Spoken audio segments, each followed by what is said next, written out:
नमस्कार, मी रुग्णमित्र राजेंद्र ढगे। एक नवी खुशखबर आम्ही आणलेली आहे। इथे स्तनदा मातांसाठी ही खुशखबर असेल।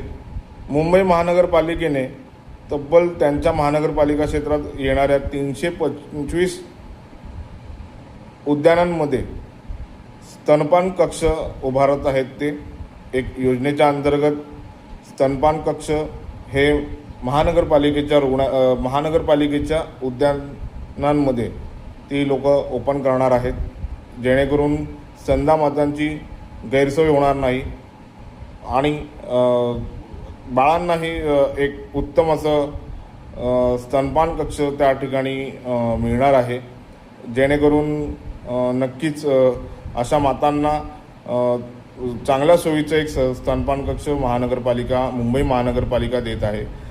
रुग्णमित्रांच्या मार्फत महानगरपालिकेचे ह्या योजनेसाठी नक्कीच त्यांना शुभेच्छा देत आहोत आणि अशाच स्तनपान कक्ष इतर महानगरपालिकांनी देखील त्यांच्या क्षेत्रात येणाऱ्या उद्यानांमध्ये चालू करावं, हिरकणी कक्ष स्थापन करावा। धन्यवाद।